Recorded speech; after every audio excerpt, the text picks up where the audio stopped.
England coach Stuart Lancaster bravely selected two debutants in his backline in the shape of Luther Burrell and Jack Nowell, and he also included speedy Gloucester winger Johnny May, who was earning only his second cap. French coach Philippe Saint-André also handed a debut to 22-year-old Stade Francais out-half Jules Plisson. The French, desperate to put last season's wooden spoon behind them, seeking a first Six Nations win over England since 2010. So France were looking for a positive start to the campaign to put the nightmare of 2013 behind them, and that's exactly what they got. In the first minute, Plisson's deflected chip ahead bounced favourably for winger Yoann Huget, and the bamboozled English defenders could only look on as Huget sprinted clear for the opening score of the match on 30 seconds. A dream start for France, and for Newman Plisson, who played his part in the try. Huget is the second fastest in Six Nations history, and the big Stade de France crowd were celebrating a great start. Jean-Marc Doussain's conversion missed the target, but France were 5-0 up after a lightning start. With so many new faces and inexperienced players on show, England needed to regroup, and they settled into the match with a 6th-minute penalty. Owen Farrell spot on with his kick to make it 5 points to 3.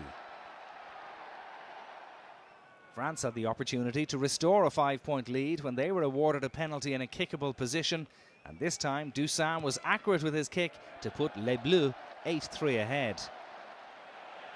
On 16 minutes, things got even better for France. Huget made the break on the right wing, and when Bryce Dulin chipped ahead, the bounce of the ball caught out Alex Goode and debutant Nowell and fell beautifully into the arms of Huget, who crossed the line with a flourish for his and France's second try of the match.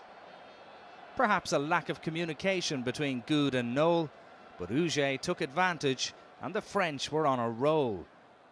Doussain missed the conversion attempt, but France had a 10-point lead, 13 points to 3. Just past the midway point in the first half, referee Nigel Owens penalised the English scrummage, and it gave Doussain another chance at the posts. This time his kick was good, and it extended the home side's lead to 16-3.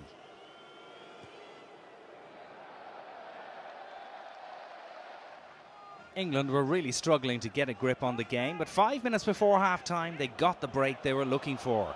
Danny Kerr, making his first start since last year's championship, did really well initially.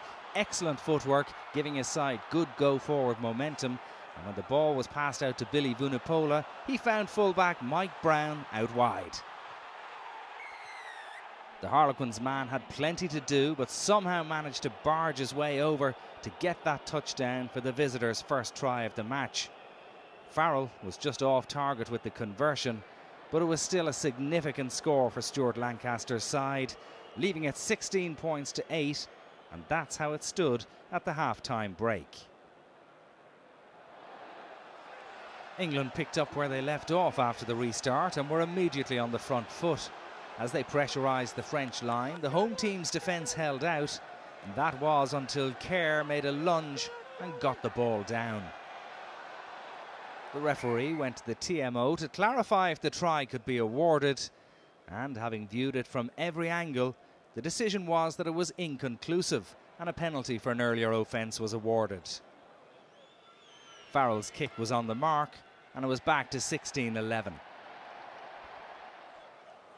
England were starting to stamp their authority on the game, and they produced an excellent second try in the 48th minute. Good work initially from Farrell, and Vunipola was again a key man in the build-up with a marvellous break before finding Burrell, who ran clear for a debut try under the posts. A great moment for the Northampton centre, and a hugely significant score which swung the match back in the visitors' favour when Farrell tapped over the conversion to put England 18-16 ahead.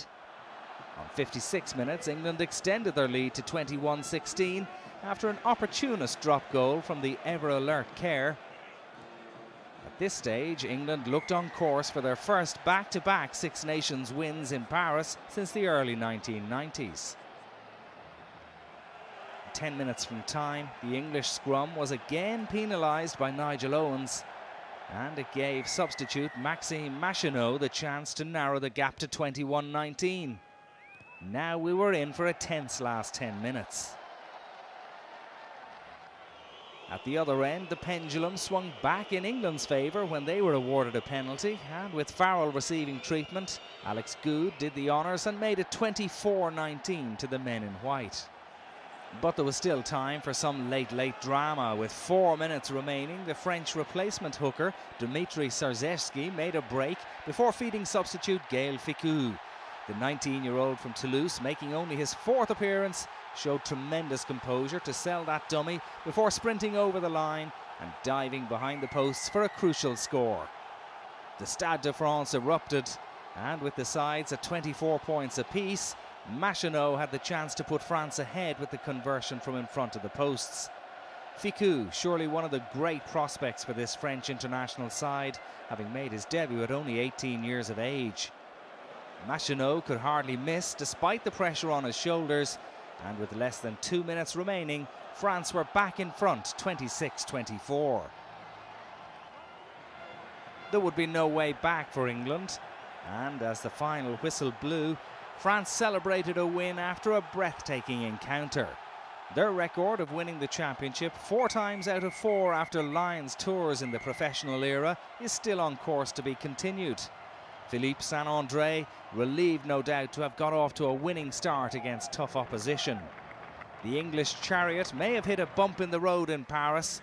They play Scotland at Murrayfield next time, and no doubt Stuart Lancaster will feel this team is still good enough to win the championship, albeit the Grand Slam is gone for this year. Final score at the Stade de France: France 26, England 24.